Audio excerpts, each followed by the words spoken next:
students. So we'd love to get that number down. So please reach out to your school and tell them that you don't need the packet if you're able to download it.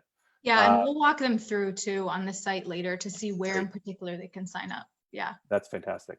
In terms of critical employees, those are the employees that we need to keep operations moving. So for example, people have probably seen our food programs that are offering breakfast and lunch Monday through Friday for our students throughout the county. And those are being staffed by school district employees. And so those critical employees that keep the wheels of the school system moving, very bare bones, that's the added expense of doing that. And so we're also looking at what the federal response will be, what the, if there's going to, because we're potentially losing, employees from the full-time workforce, we're also looking at increased expenses because we have to pay into unemployment. So if we have people filing for unemployment, we will be paying part of that as well. On the other side of that ledger, you see the savings category. And these are items that the school division was saying, look, you can save money and apply it to next year's budget. This is already money, by the way, that's been budgeted, right? On the savings side. This is money that was approved last year. So by not continuing to pay substitutes, excluding long-term substitutes, we would save $7 million. By not continuing to pay temporary hourly employees, we'd save $4 million. We are going to save $4 million on utilities, and the list goes on there. And so the conversation turned to these issues because, at least when it comes to temporary and hourly employees, you're talking about people who we rely on in the day-to-day functioning of our schools in various different levels. They could be assisting with food service or with, jumping in to be a bus driver, parent liaisons to some extent. So there's all types of different jobs based, from school to school that fall into this category. And they assumed that, they would have a job through the end of the school year, just like they do every other year, providing that they don't, if they're not removed for some, reason, malfeasance or whatever, that they would have that job going forward. And so much like our teachers expect to have a job, right? And so we're in a different situation right now where they're not all being asked to work, but they are nonetheless quarantined just like everybody else. So it's not the easiest job market to go out and find work. And so we agreed a couple weeks ago to extend the pay for all of these categories for 2 weeks of the initial closure of the schools. So people were paid regardless for the first 2 weeks. And today was the deadline for the next pay period. And because there are still a lot of lingering questions about which categories things might need to apply to and how we might break up pay for substitutes, what about subs who are scheduled to sub but are no longer going to be able to? You've got your long-term subs, you've got your subs that regularly turn in 40 hours a week. So you've got all these different categories of substitute teachers that we have to look at as well. And so what the board decided to do today at our work session was to continue forward with another pay period. So to buy us 2 weeks.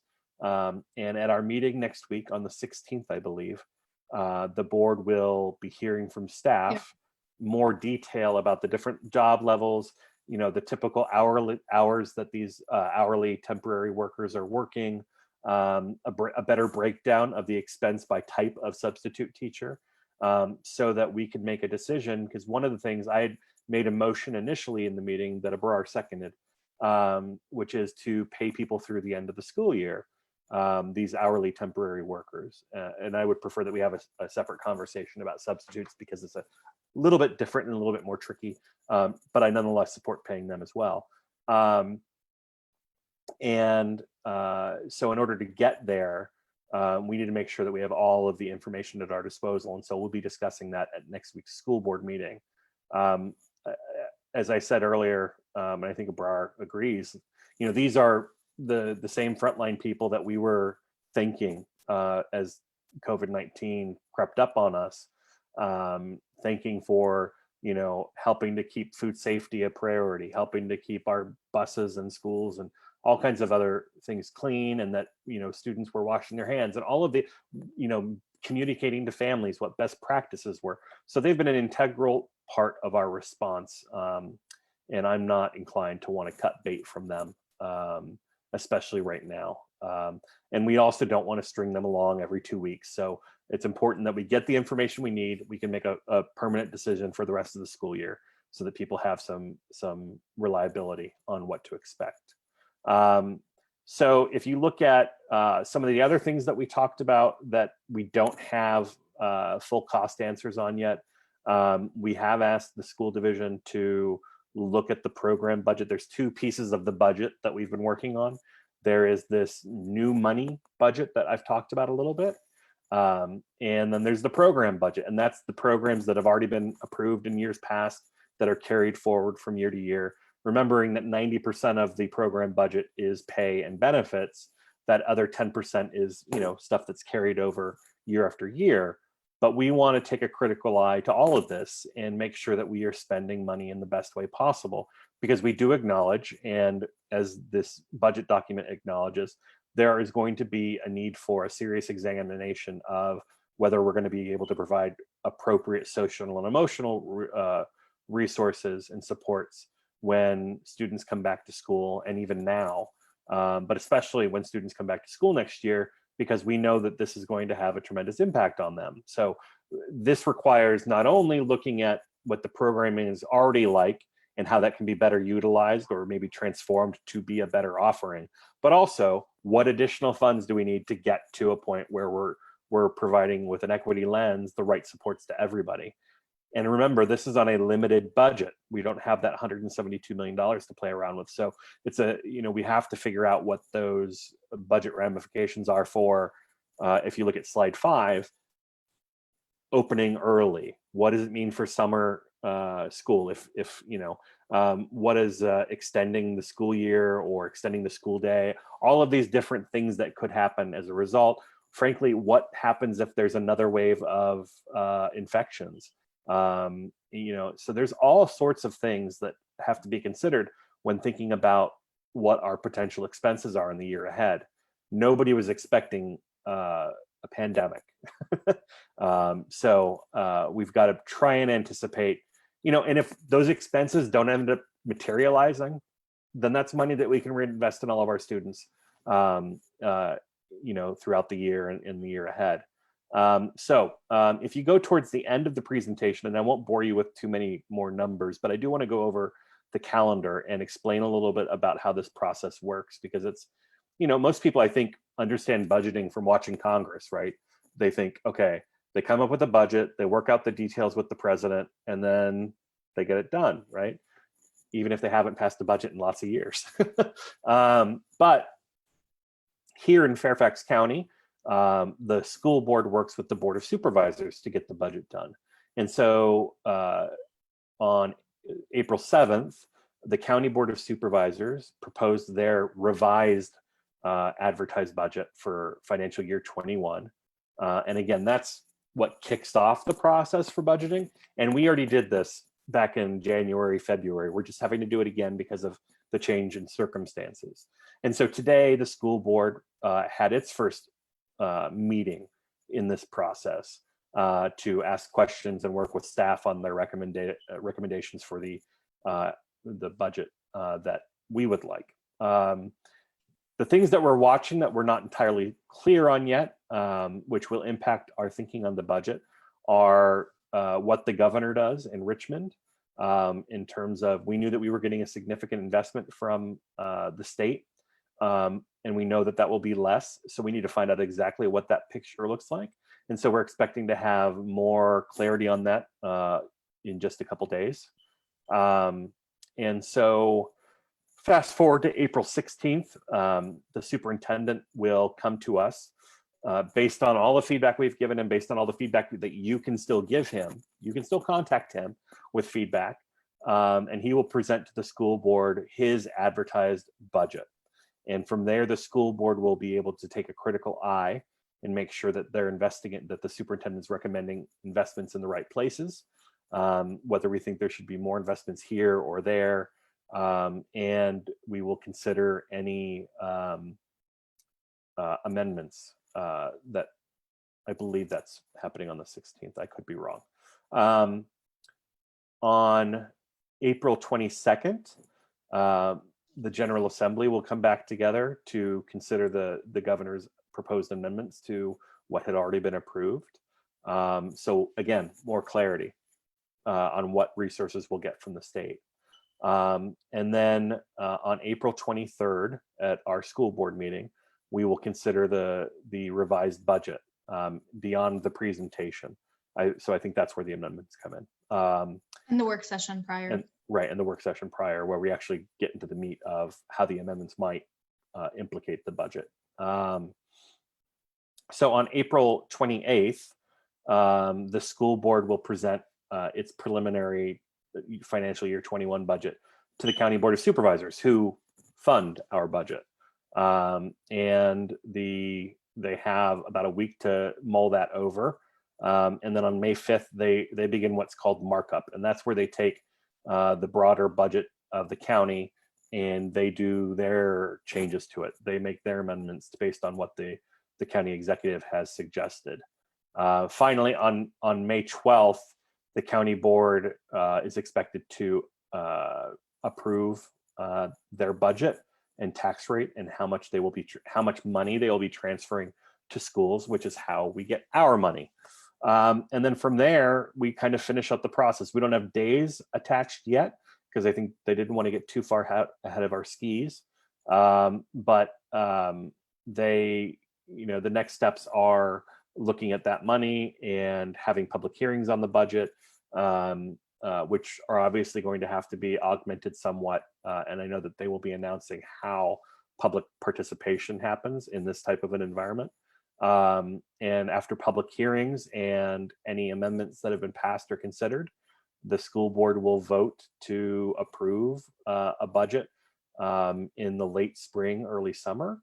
And then we are off to another round of budgeting for the year after. So it's a long drawn out process, but it helps to be methodical and to think through what our priorities are.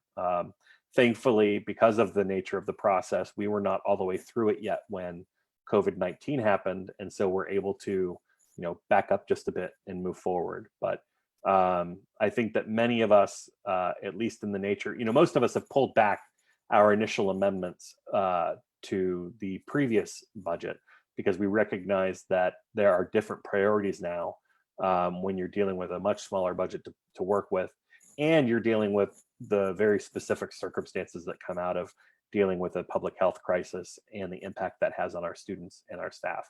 So most of what's left is amendments focusing specifically on mitigating the impact of COVID-19 in our schools and strengthening resiliency so that students can continue to thrive and so that staff are made whole. Now you're on mute, Abrar. Whoops. Thanks. Thank you, Karl, for that overview. This is really important stuff, guys. So, when we've talked previously, almost half, actually a little bit over half of the county's budget typically goes to the school system, right? We normally talk about $3 billion, and we're seeing a number of cuts this time around because of Corona, as we've said. And as Karl has mentioned, it's interesting how on such a local level here in Fairfax, we rely on the Board of Supervisors, we rely on the state and the federal government to determine how much money we're going to end up having. So this cascading effect as a result of COVID is really something to kind of look at and to make sure you participate, if you want to advocate on anything in particular. So as Karl mentioned, there will be public hearing. And there's, as we mentioned the previous time, there will be an opportunity to send in mail, email, and video testimony for those. And we'll provide more detailed information on where you can sign up as we get closer to the date. But be sure to kind of follow along as we see what's happening. And if you want to watch today's meeting recording in more detail, as you know, always fcps.edu/TV is where the live broadcast is. Whenever we have these meetings, you can click and see, or on channels, of course, as you know. Or on YouTube. the FCPS YouTube. Yep, exactly. Fairfax County's YouTube, which we showed you guys in a previous video. So be sure to check out the passionate conversations that happened. Cool. So we will move right ahead. Actually, in the meantime, perhaps we can open this up for questions about the budget, because I do know Karl, we have to be respectful of Karl's time and are grateful for him hopping on. To just have the opportunity perhaps to hear if anyone has questions about the budget process, about today's meeting. In the meantime, I'm going to ask a couple clarifying questions as well, Karl, that you can answer. Obviously, I know the answers, but so we were talking earlier about temporary workers and how this was kind of a heated conversation today on the board. So when we talk about that money that's going to be allocated, right? Either the 4 million or the 16 million or whatever numbers are being thrown around, are we talking about money that is related to this budget, or where's that money coming from? You mean the budget that I just talked about? Right. No, this is money that was approved in the, this is money that was approved in the previous budget. Now, I get it. Look, we want to find ways to save money now because the picture next year is bad, right? So we want to carry through, if we can find an extra $5 million to push over to next year, that's $5 million that we're not going to get somewhere else. So we should be doing that wherever humanly possible, which is one of the reasons that, we're also asking, if we're looking for new money, we're also asking the superintendent and his staff to find savings in the giant part of the budget, right? That 10% of the $3 billion that we've not even looked at here and scratched the surface on. So I think, the nature of these meetings that we have are such that sometimes we don't get all the information we need to make a decision. And so I'm grateful that we extended the pay for another 2 weeks for our staff. But I think there were some good questions that were asked today. And, clear from even the people that had questions, they were clear that they don't want people to be strung along and that we need to get this information so that we can make a decision for going forward.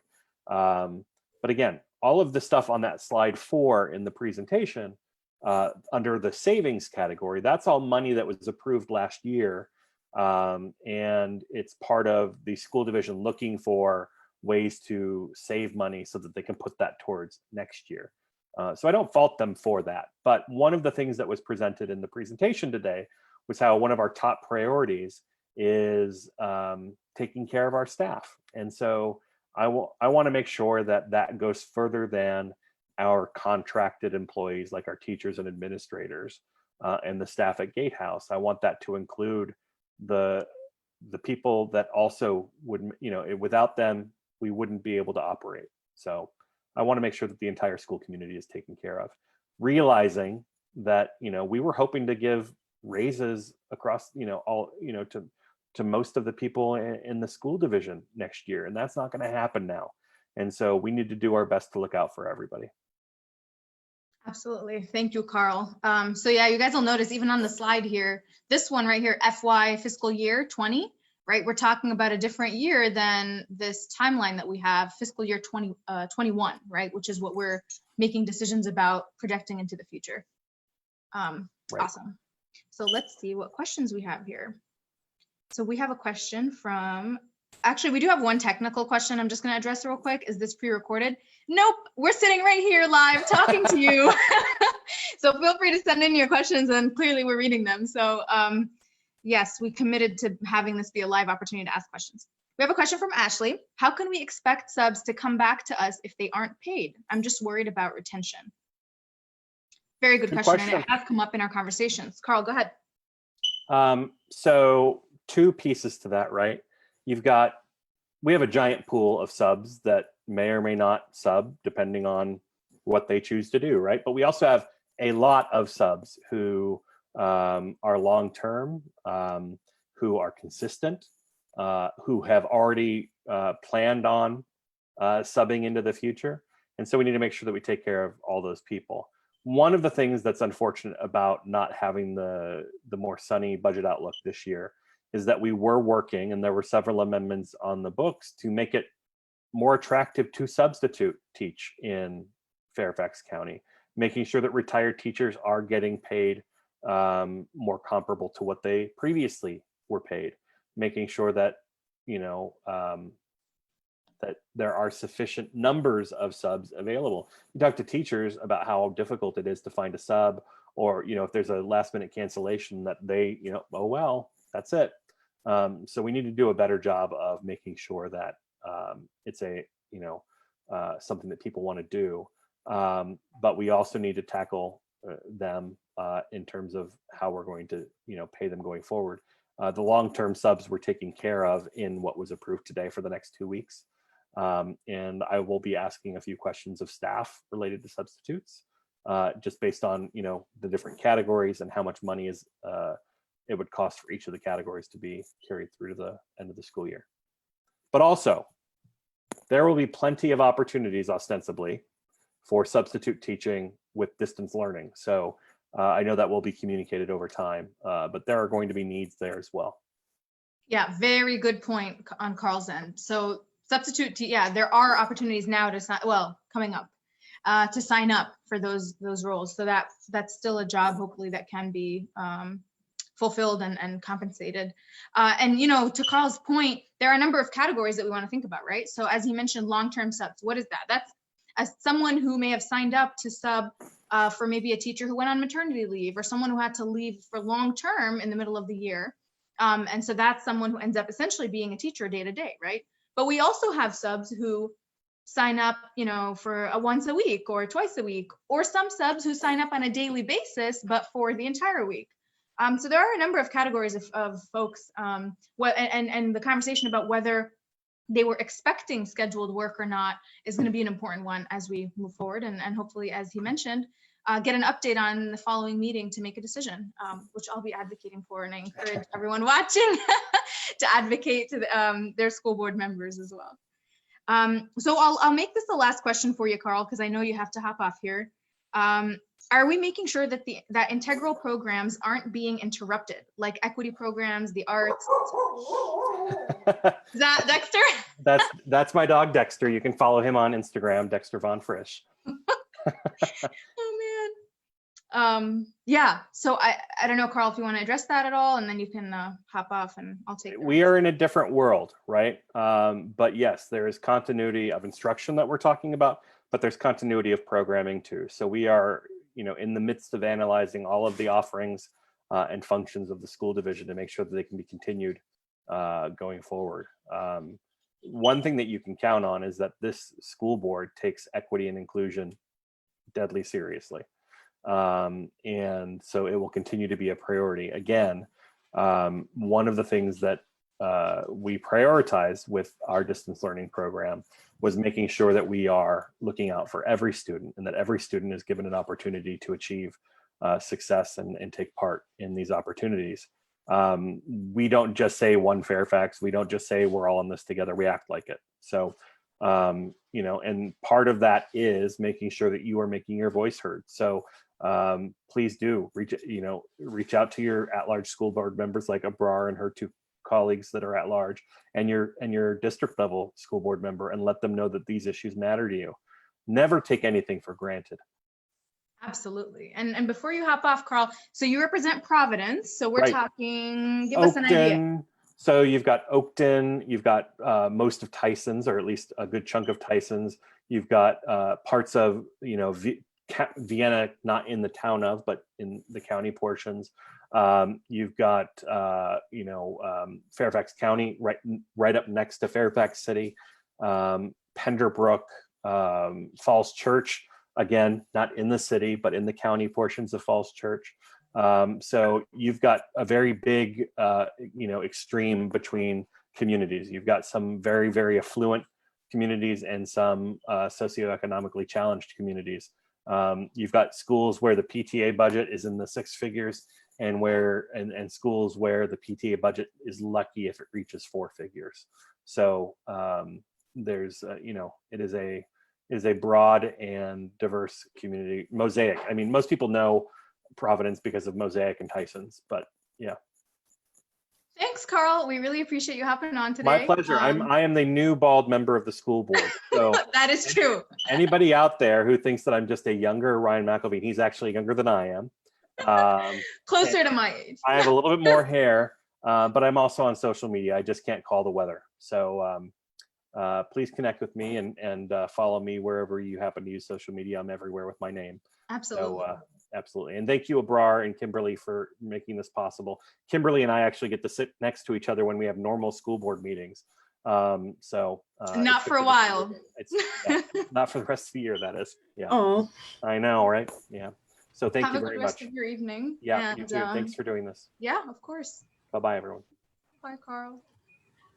Cool. So we will go ahead and proceed with our general updates as always. So we discussed a bit of, countywide updates, and we're going to go through right now with the school system ones. I saw a number of questions that you guys have, which we will address as soon as we cover the academic and school related updates. Cool. So Kimberly, take it away. it was me this time. We all did it.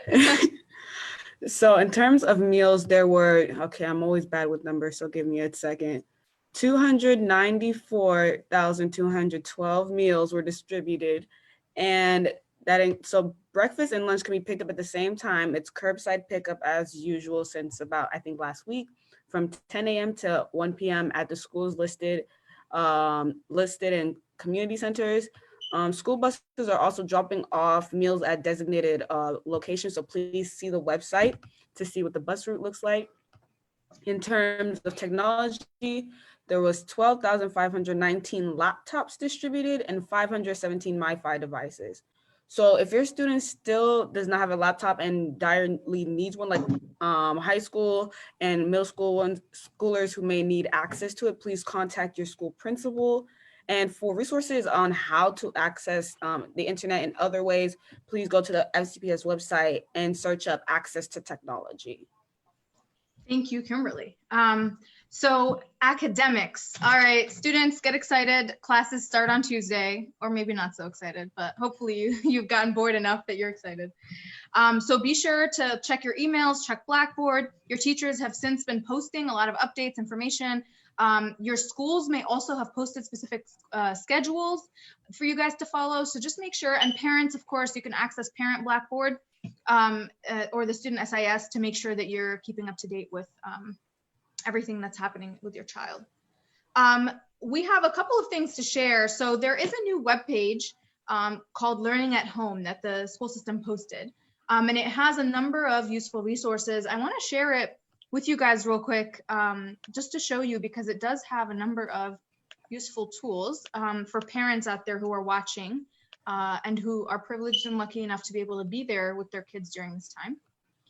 So just going to the home page here, I want to make sure I walk you guys through to see the steps of how I get there. So as soon as you get to the home page, you'll, as always, see the COVID announcement at the top. And right here where it says FCPS distance learning, you can actually click at Learning at Home.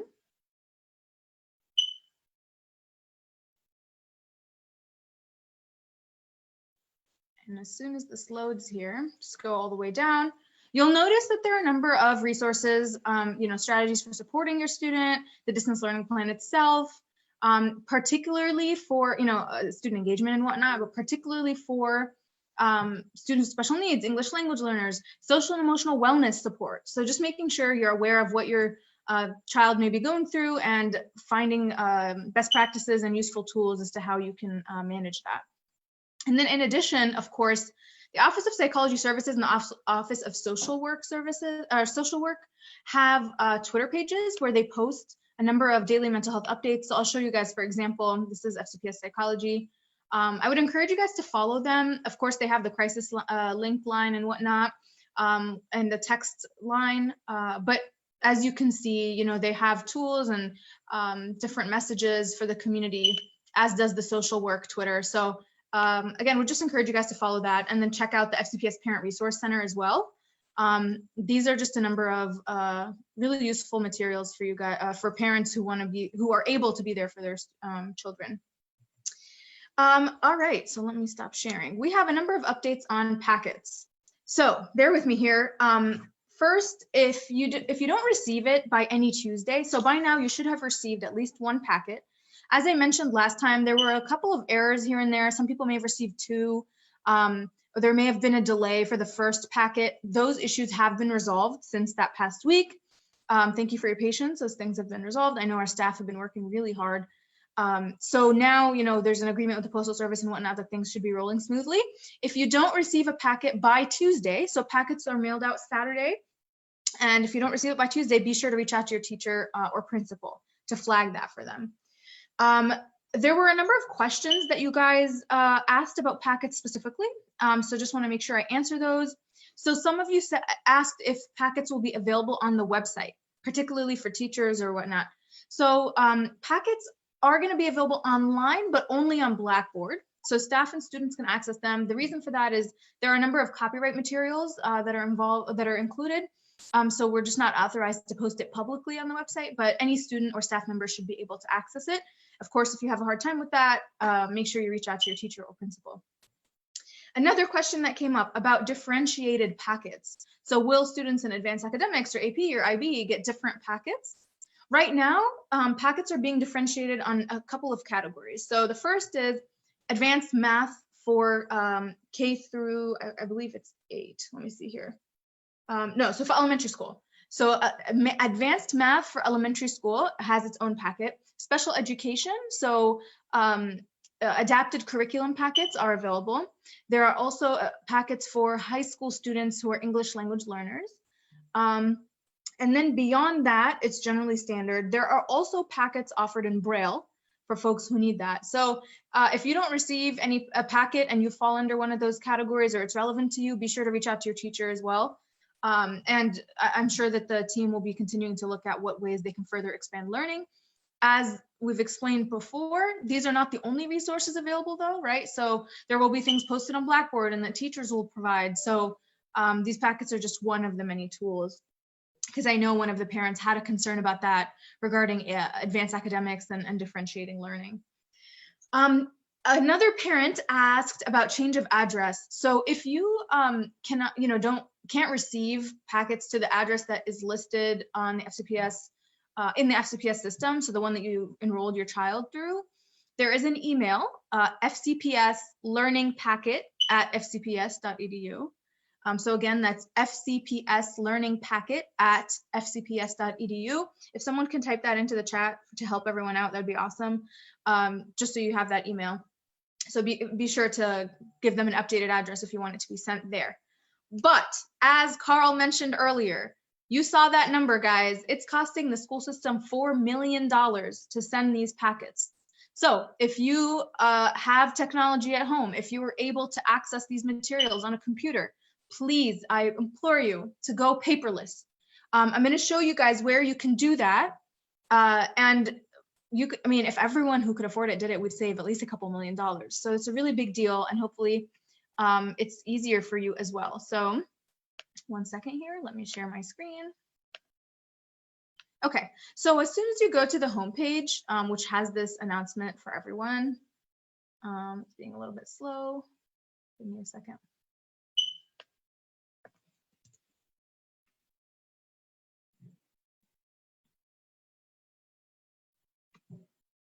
Okay, so you'll see this announcement. As always, you can click, let me see here.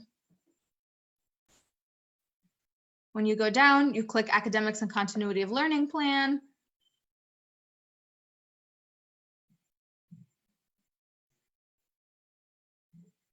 View information. And then you will notice there is a section here. Stop receiving the packets in the mail and go paperless. So please, like I said, if you are able, go ahead and do this for all of your children. Enter the student ID. So if you don't actually know what your child's ID is, for one, I would totally recommend asking them because they should have it, especially on Blackboard and whatnot, but you are able to access this on the SIS Parent View account. So if you have one of those, you can find the number there. Of course, if you're having trouble, be sure to reach out to your child's teacher or principal for more information. A couple other things based on what came up. So transcripts and materials needed for college or applications or whatnot can still be requested through counselors. Okay, so just be sure to get in contact with your school counselor for more information on that. And then as a heads up, so we've had a number of questions about variety of tests. Okay, so as of right now, the Virginia Department of Education has canceled all federally required tests. So what does that mean? We've said before that we're not sure what's going to happen with SOLs, right? Because school buildings are closed, obviously we can't administer them, but we were waiting. We had said earlier that the Virginia Department of Education had requested a waiver from the Federal Department of Education as to the annual testing. So as of now, the tests are canceled. So just so y'all know, that includes a number of things. And it's related, of course, to advanced academics, right? Because a number of you have been asking, all right, well, what if my kid has to take the Iowa exam or the WIDA test or whatnot? So I'm going to answer those questions in just a second. So the Advanced Academic Office, the Advanced Academic Placement Office, AAP office, is going to be sending information about level 4 placement, level 4 being, as you know, what used to be called GT, what is now called Advanced Academics. They're going to be sending that information on April 13th. Okay, so and this time around, they're not going to be sending it via postal mail as usual, but it's going to be via email. So be sure to check your spam boxes and whatnot. Again, April 13th, if that's relevant to you.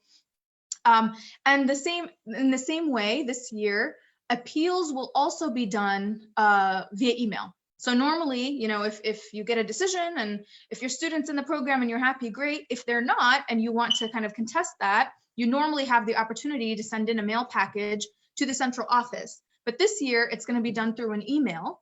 And that email is AAP, so Advanced Academic Placement, AAP appeals at fcps.edu. Okay, so if anyone can also type that into the chat, it would be really great. AAP appeals at fcps.edu. And the appeal deadline for this time around has also been extended to July 15th. And there are a number of reasons for that, partially compiling the material from the online, from the emails and putting it into folders and whatnot, which is different than, of course, having it in paper. Okay, so that's in terms of advanced academic placement. The Iowa test. So the Iowa, normally, as you guys know, is taken for students to test to whether they can take algebra in 7th grade as opposed to 8th grade, in addition to the SOL. So the Iowa test was taken by a majority of students in January. Some students were absent, right? And some of you parents have reached out about those particular students. And it was scheduled for June. That June test has been canceled. But the situation now is, okay, so some students have taken it, some students haven't. Normally, students have to take the SOL anyway for the calculation of whether they're going to take algebra in 7th grade or not. And even the students who took the Iowa in January didn't take the SOL, right? So what's happening is there's going to be some reevaluation of what the calculation will be for qualification for algebra. So folks who haven't taken the Iowa shouldn't be too worried. Definitely be in touch with your teacher, but the whole thing is going to be kind of reevaluated and there will be more information moving forward. Okay, so with that, I'll give a quick, actually, I'll do it after. So Kimberly, go ahead with special ed. If you could give us an overview. Yeah, okay, so let's see. All right, so in terms of special education, so all teachers, including special ed teachers and administrators, were provided ISD and DSS training last week. So special ed teachers will be provided guidance documents and professional development sessions in order to help with distance learning. So the Department of Special Education, the Office of Special Education Instruction, the OSEI, posted an accommodations toolbox on the Fairfax County Public Schools Continuity of Learning page with strategies and resources on how to access accommodations at home.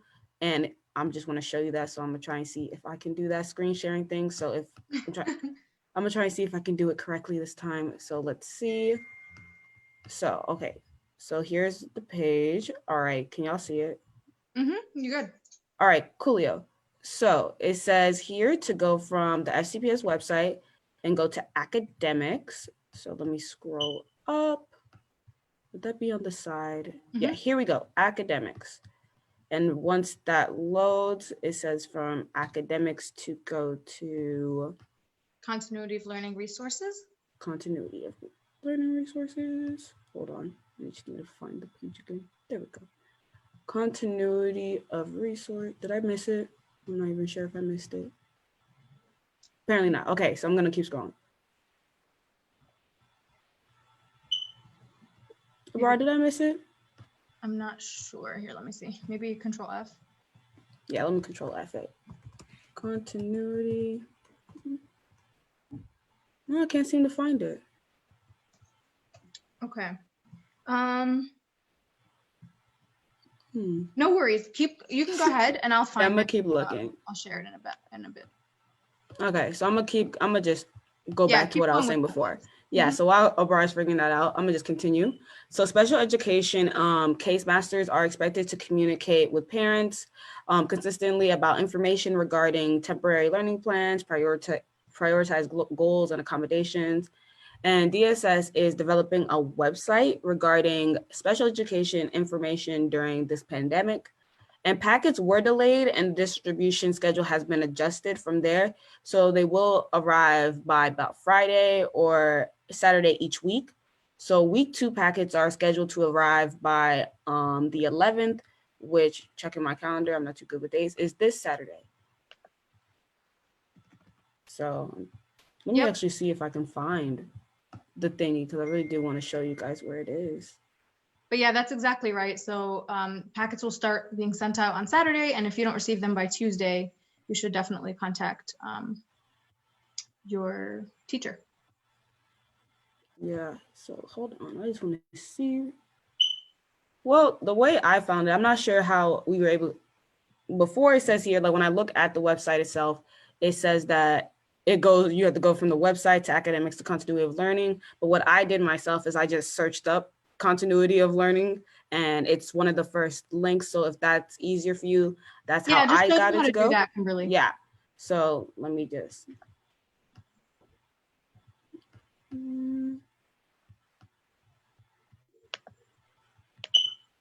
So I'm here right now, but basically what I did was, as I said, continuity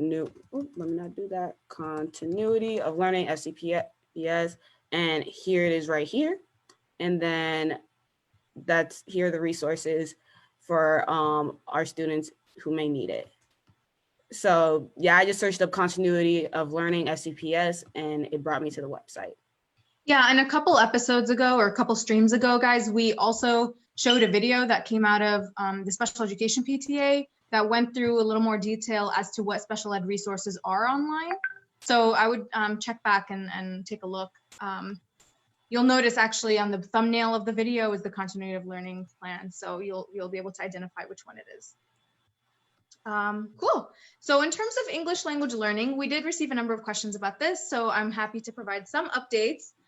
So last week, all the staff who have been teaching English language learners were trained by the ESOL Services Office, and that's for K through 12.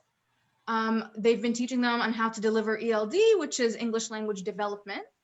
So English language learners will be receiving virtual English language development instruction. For elementary school in particular, students, so if, elementary school students will be attending normal classes with the support of their English language learning teacher, their ESOL teacher. So when you for parents who are not sure how it's going to work, they should be attending regularly, through Blackboard. The teacher should have been in touch, and they should also be in touch with some support member who will be helping them with the English part of it. As for middle and high school, so middle and high school students will be attending both. So they'll be attending their regular ELD courses in addition to their content courses. And depending on what was happening previously, those may be team taught or somehow there's collaboration between the ESOL teacher and the gen ed teacher as well. Should be similar to what you had been having already, but virtually. So just make sure that for your students, if you're listening, or parents, that there's a connection with both teachers so that you have the support you need as you move forward on Tuesday. There was also a question on the WIDA access exam. So for folks who don't know, that's a regular English language learner test. There weren't actually any more scheduled to be administered. So just so you guys know, January, there were tests in January, February, and March. And there is no necessity for having them in the future. So there's no need, all the testing was completed already. So no need to worry about that. Again, as always, FCPS does provide 8 different language lines for folks who want, for parents who need resources in a different language. And as you saw, as we were scrolling through the website, there are translation features now for most of the COVID resources. So be sure to utilize those resources if you need them. And feel free in this thread to ask questions in Spanish, Arabic, Korean. We have a couple of folks on standby to help out. Cool. So next is mental health. Kimberly, take it away.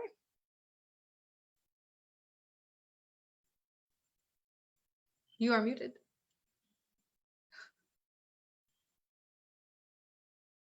I did that again, didn't I? Okay. So in terms of mental health, to get a more personal connection for parents and students, parents can schedule a 30-minute phone consultation with a school psychologist or social worker for either themselves or their middle school or high school students. And there's a Google form for that. And I think I know how to get to it this time. So let me actually pull that up for you. And I'm gonna just show you how to get there. Okay, so we have the website right here, the FCPS website. And when you see the big alert sign, you'll look for the frequently asked questions page and you'll click on it. And then it's a very long sheet. So I'm gonna just scroll all the way. So you'll got to scroll pretty much like most of the way down. And there'll be a header that says mental health. Let me see here we go. So mental health and wellness. So you'll scroll down and there'll be a question, what mental health resources are available? And this form right here, you click on that and it'll lead you to this Google form. And you can use this to sign up for that consultation, need it be for the parent themselves or the middle school or high school student. Excellent. Thank you, Kimberly. A couple of updates for employees. So we know, as Karl and I discussed earlier, temporary workers can now expect, so not subs though, so this is different, but based on the school board's decision today, temporary workers can expect to be paid for an additional 2 weeks, with the decision pending again in a future 2 weeks. As he mentioned, I'm really sorry about that situation. I personally was not too in favor of it, but with the ongoing changes, we want to make sure we take into consideration what the Board of Supervisors is doing with temporary workers in the county and the financial circumstances moving ahead. During the fourth quarter, as teachers know, they all started working on March 30th, and will continue through the fourth quarter, providing instruction and new content, in addition to being in touch with your school leadership and principals who will provide guidance and additional training. Last week, most teachers or most staff members underwent a number of professional development opportunities, including adapted curriculum and how to utilize technology and whatnot. Teachers who were concerned about licensure requirements, we do have an update on that. So for those who have provisional licenses that are going to expire this June, the deadline is being extended for at least a year, but no more than 2 years. So hopefully that makes things a little bit easier for you. Additionally, there is a training currently being developed for instructional assistants. So schools at the moment are responsible for determining how to utilize what's considered paraprofessionals during distance learning. So stay tuned. Your principal should be the person to contact about that if you are an IA. And then IAs and support staff, as we've mentioned, anyone on contract will continue to be paid through the rest of the year. Let's see here, what else? I mentioned in the last session a little more extensively, but there have been updates related to health insurance for employees as a result of COVID. Be sure to check out the online tool, just search health plan supports for COVID-19. It's on the employee resource website on the FCPS page, because as I mentioned, there's a little more coverage. Certain things are now included under your FSA. There's also flexibility with copays. I believe, one of the things I mentioned last time, Kaiser has eliminated copays. So there are a number of changes in your favor.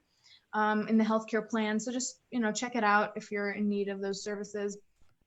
And then finally, as you guys know, based on regulation 4810, all staff who are contracted, who are active pay status, are expected to telework, as you guys have been, instructed and trained the past week. And if you're unable to, be sure to contact your program manager. Obviously, that's different depending on your role, whether it's a principal or whatnot. And employees who are not able to work remotely will be on call, or have the option of leaving, of course. But we don't want to think about that. So those are a couple of employee updates. As always, hrconnections@fcps.edu is an opportunity to ask if you have additional questions, and we've mentioned that in previous streams as well. Cool. So we'll top it off with a couple of resources and volunteer opportunities, and then we will move ahead to the questions. Kimberly, go ahead. Okay, so I thought I was muted for a second. So we have a couple of resources, and this link, hold on, I'm gonna show you the link, but this link has a bunch of helpful resources, and I actually tried to find it, but I'm gonna just have, because I try to find it and see how I can get it to you guys, but I'm gonna just tell you guys the link, because it's the fairfaxcounty.gov/health/novel.coronavirus. It's a link. If you search that in, I must actually repeat that because I know that was a lot. fairfaxcounty.gov/health/novel-coronavirus. And I'm gonna just show you what they have on that page so that you can see that, because I was looking through it before, and it has a couple of resources that I think might be helpful to the greater public. And it has a couple updates. It'll tell you the total amount of positive cases and total deaths, at the top right here, if you're always curious to see what's going on in the area. So the number always includes, so me and Abrar always tell you the amount of cases we have in the beginning of this meeting. And this is largely where we get it from. And it gives you stay healthy, ways to protect yourself, symptoms, testing, any general information that you may be looking for from the whole county. It's all right here. So if you ever want to look that up, that's always there, and that's always a resource for everybody in the community. And let me go back to my notes. So there are also multiple volunteer opportunities, because I know many of us want to have ways that we can help the community. So there's Thank a Veteran. So you can make a thank you card to send to veterans through the project Operation Gratitude. So you just got to search that up, and then there should be a website for ways you could do that. There's Color a Smile. So you can send your coloring pages to Color a Smile so that they can be sent to senior citizens, senior residences, and hospitals. And there's colorsmile.org. You can pick up trash. So when going on a walk, which I highly recommend, because we all should still be making sure we're getting outside and basically just not cooping up in our homes too much. You could pick up trash around your neighborhood and post a picture of you doing your work on Instagram with the hashtag litterfreeva and your zip code, and then also email cfc@cleanfairfax.org. I'm gonna repeat that. It's cfc@cleanfairfax.org. You can also make a fleece blanket. So Project Linus is accepting donations for handmade blankets of 2 designs, decorated quilt squares, and the no-sew fleece. So email fairfaxcounty.va@projectlinus. So I'm gonna spell Linus because I wouldn't be able to spell it. LINUS.net.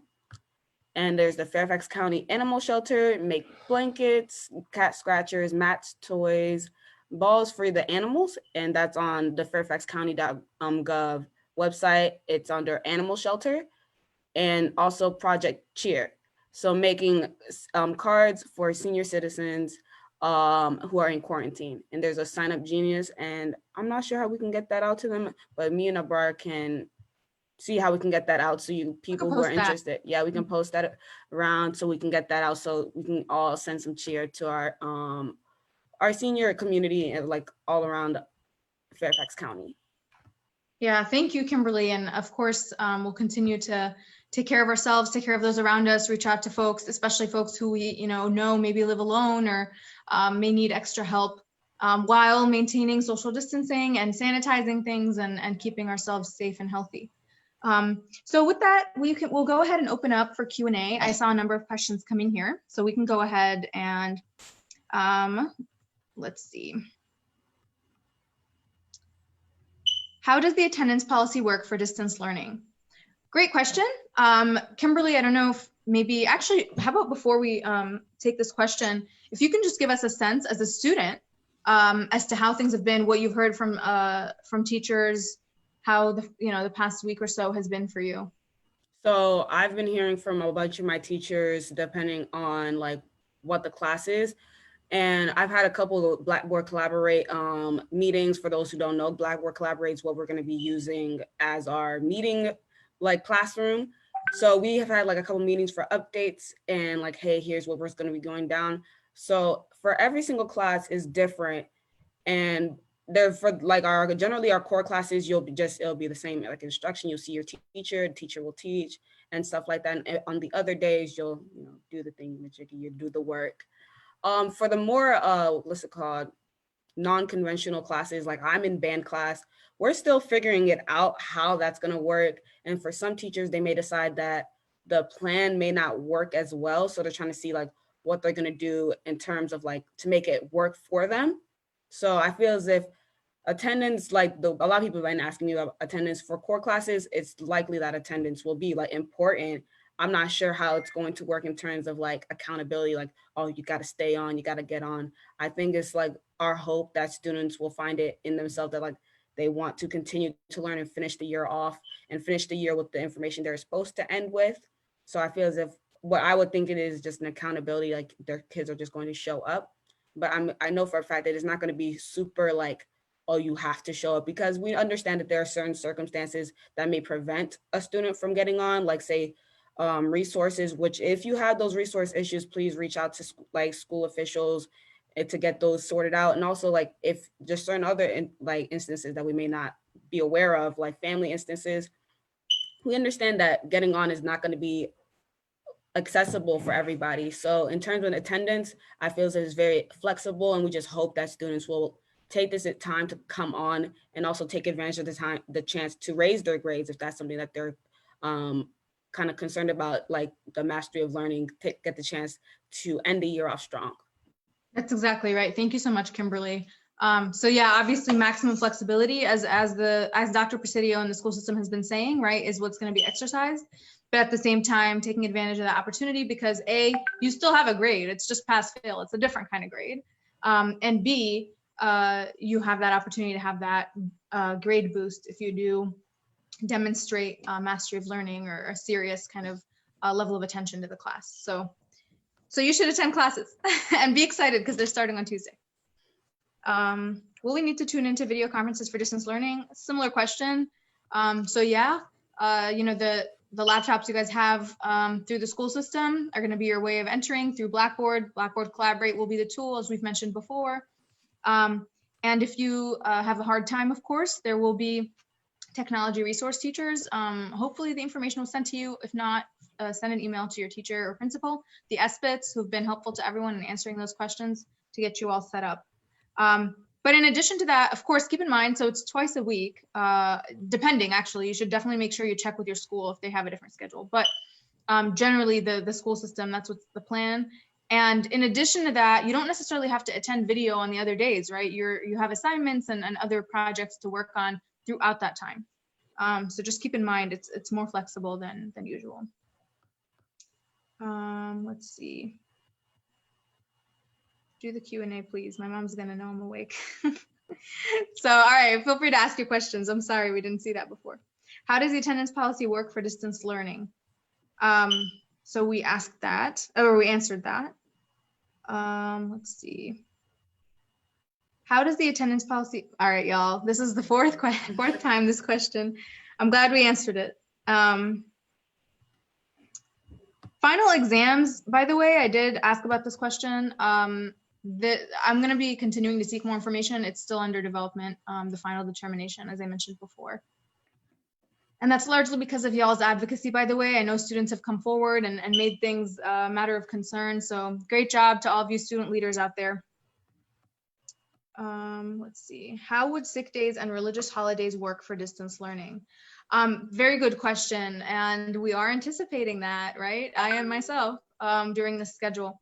So for that, so there is maximum flexibility. So as long in the same way as before, as long as you let your teacher know, it's especially religious, or sick leave is, or absence, I mean, is considered excused. So you just make sure you let them know as much in advance as you can. Okay, I think that's all the questions we got. Anyone else? We'll give this another minute or so. Anyone else who has a question? Well, while we're waiting for questions, I just wanted to put out there that, it's at the point now where we've been at home for what, like 3 weeks. If it wasn't tough before, it's tough now. And I want to just make sure that everyone is reaching out to like their loved ones and their friends, even though we're not able to, like, I remember I was looking on Twitter and there was like, we want to use the word like physical distancing, because even though like they're like, we are making sure that we are putting physical distance between each other, we want to make sure that we're not isolating each other from like ourselves from each other, and making sure that we're doing things that are still making us happy and just keeping us alert. I know me and my sister, like, we're trying to make sure that our sleep schedule isn't awful. Cause I know I was like, some of my friends were up at like, some of them stay up until like 4 just because like they're not used to having this time. It's kind of like a weird limbo stage. So I just like make sure that you're taking care of yourselves, staying on top of your health. And also if you need somebody to talk to, make sure you talk to somebody. If you think you don't have somebody, talk to me. I'm always here. So just always making sure that you're reaching out to people and staying grounded, because it's a really rough time right now. And it's easy to kind of like let it really mess with you. And I just want to make sure that our community members are kind of always staying with each other so we can all get through this together. Absolutely. Thank you, Kimberly. I see a question. Is it necessary to attend classes or like honor code? So I think I understand what this question is geared towards. So yes, your teachers will know whether you attend or not. Because you use Blackboard Collaborate, it shows the list of names who are there, and you all have a little kind of video thumbnail in the classroom. So you'll see your peers too. I can show you, I know we've showed this before, but I'll show this again of what this will look like. Because this is a different tool. So what we use right now, because it's linked to Facebook, is different, but I will, in just a second, show you. Okay, so we have a generic YouTube page here. It's on Google Incognito, so none of these preferences are my own. Public schools. So if you go into YouTube and you go to Fairfax County Public Schools, you'll see the channel right here. And the reason I'm showing this is because all of our public school board meetings over the past couple of weeks have been virtual. So you can find, for example, the work session today, as well as the meeting the last time, were over Blackboard Collaborate, which is the same tool that you'll be using for class. So as soon as this loads up, I'll show you what that looks like when folks are talking. There we go. So as you can see, there are little thumbnails as folks are participating as to who, who's there and whatnot. And then when you use this feature, you're also able to pull up a list of people to the right. It doesn't show right now, but normally you're able to, if you're a participant, you can see that. So your teacher and you and your peers will see each other. And I'm sure your teacher will know if you're there or not. But regardless, we want to make sure that you attend, of course, for your own sake. Guys, there are going to be major gaps here, and we definitely don't want you to fall behind. It's a tough time, and we want to be there for one another. But this is also a privilege and a blessing for you to have this resource and this opportunity to kind of keep yourself busy doing something, to have this resource so that you academically don't get behind, just want to make sure. And you have the chance to see your friends and try a different format. I mean, this is definitely historic, so you'll be part of that. How will diplomas be sent out? So we talked about seniors. Here, let me just stop sharing real quick. We talked about seniors the last time. I'll give a quick update. So basically, right now, the focus is on this coming week and the following weeks as instruction starts rolling out with the distance learning plan. As soon as things are relatively smooth on that front, the conversation about seniors and graduation and whatnot will start. And that includes the question from last time, caps and gowns. That includes, senior activities, potential graduation alternatives, and your question about diplomas. So we'll have more information a little bit later. Because it's something that's coming, it's moving. Because it's something that's a little bit later in the timeline, it's on the to-do list for sure, and it's a priority. But it's not urgent right now. So as soon as the distance learning plan is covered, the various committees will be convening with the deputy superintendent and whatnot to determine the exact situation for seniors. So we'll have more information for you. I noted the question, and we'll be sure to provide the answer as soon as we have it. If you wake up late for class, can you still join? Absolutely, yes. So that's one of the really nice things about it. You'll have a link and you can just click on the link and participate at any point. Yeah, you can just hop in. It's not like it ends up with a lock. If you just hop in, you hop in. So if you show up late, you can still show up. Exactly. Any other questions, guys, before we wrap this up? Please go ahead and send them now.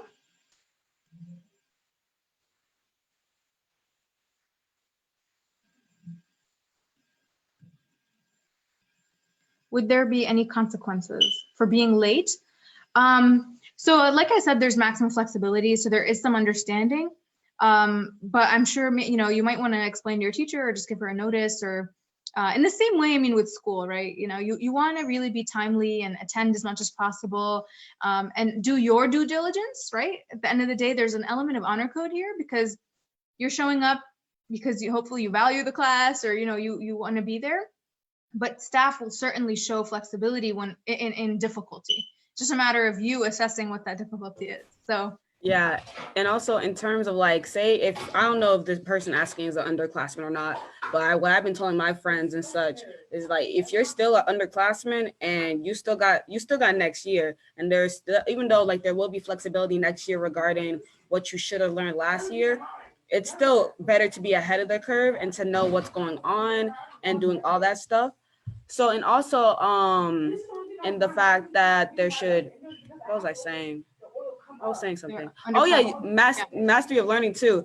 Your teachers are going to be more receptive to you wanting to, what's it called? Improve your grade. Improve your grade if you communicate as though you still value the class. So say if you don't want to, say I guess there's some people who are oh, my grade's fine, I don't need to, but still, they're your person who still wants to raise your grade. Your teacher will look more beneficially on you if you show up to class, show that you're still passionate about learning.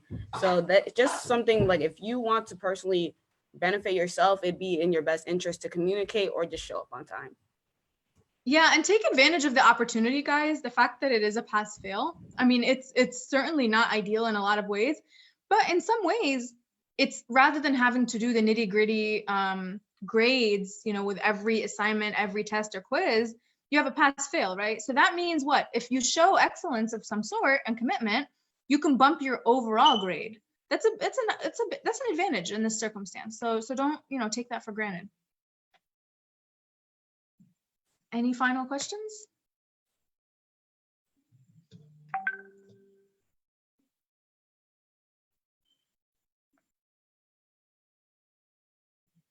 Just waiting on you guys. I know there's a bit of a lag with Facebook, so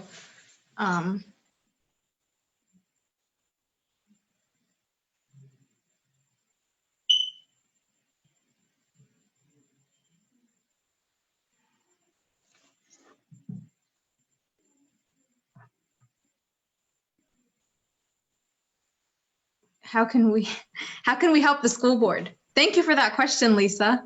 I'll mention. Yeah, absolutely. I'll mention, reaching out, spreading the word about the information that's available. I know some people are kind of, nervous, confused, don't necessarily know how things are playing out. If you know anyone who's in that situation, encourage them to reach out to school board members or maybe hop on the live stream or whatever it is to gain that information, to ask their questions. Hopefully that's a resource for them. If you know anyone going through a tough time, or someone who needs extra special ed support, or who doesn't know where to access something, right? Like the resources, now you guys know where that's at. So being able to share that with folks is extremely helpful, really. One of the big pieces is actually, if I'm to think of one thing, spreading that link that we showed to go digital with the packets, because it's going to cost the school system a lot of money. And that's something easy. You know, a lot of students I know are able to access it online. It's just a matter of getting them to realize it and fill out that form. So that's a huge way you guys can help the entire community, really, in the school system be fiscally responsible. In addition, what else? You know, being there for folks, as we mentioned, right? That's helpful for the school board because you help bring issues to us. So if you know a friend who's struggling with something, bringing that to our attention is always helpful, because we want to have the eyes and the ears on the ground. But there are thousands and thousands of people, right? So we don't always hear from folks. And finally, connecting, you know, if you know any family who may have a hard time with English, if you can connect them to some of the language resources that we have, that would be amazing, because we're really trying our best to reach folks. But it's not always possible. And given the fact that, you know, even this live stream is in English, right? We want to provide those resources in various languages, but people may think it's not accessible to them. So being sure to spread awareness about that, connect them with us if we can be helpful. And finally, if you're a student, you're welcome to join our team who does various projects and is brainstorming ways to continue to help the community. Let's see. You mentioned the paperless thing. I think some people would appreciate reiterating that. Okay, yeah. So we can show you guys again where that's at. So basically, as we look at the budget right now, okay, the amount of money FCPS has, because of the quarantine, because of COVID, there are a lot of financial strains on the system. That makes it very difficult for us to plan ahead, to continue supporting programs. These distance learning packets that you guys are receiving in the mail are costing $4 million from the school system to maintain. You can help the environment and the budget situation by signing up to have them be online. So rather than the school system mailing them to your house, you'll just log in to Blackboard and have it right there, okay? And there's a place on the website where you can put your student ID and email to have that happen. So let me show you guys real quick where that is. Let's see here.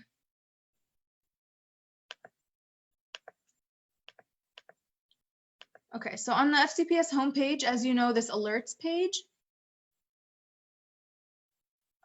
if we go down below the alerts page, you'll see academics and continuity of learning plan. Go down, view information.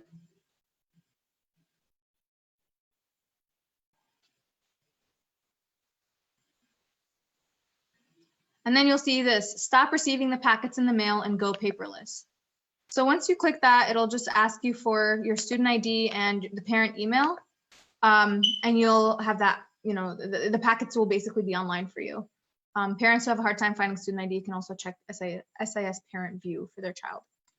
Thank you for asking that question. Please, guys, do that right now. If you're at a computer, if you're on your phone, and you're able to access materials virtually and don't need the paper packets, please sign up now. Okay. Cool. So if you miss a class, will there be a video? Yes, Taymur. Actually, I should have mentioned that before. Thank you for that question. Yes, videos, it's considered a best practice for teachers to record these lessons, and they've been trained over the past week to do that. So yes, they should be recording lessons and posting those on Blackboard. And if you have any trouble with that, be sure to contact your teacher. Very good question. And that's part of the maximum flexibility, right? Making sure that anyone can access it at different times, because we know that a lot of people's schedules change, people have different responsibilities. I know some students have full-time jobs now, or are taking care of younger siblings and whatnot. So good question. Final thoughts? Other questions?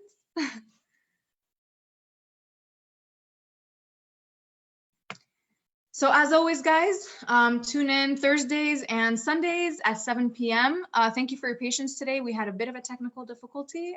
There's a weird thing happening with Zoom and Facebook, but we were able to make it happen this time, and we'll fix it for the next. And of course, as always, send us your ideas about different topics or guests that you'd like to hear from, information that would be useful to you, and we will continue providing that information. So thanks for tuning in. Have a good evening.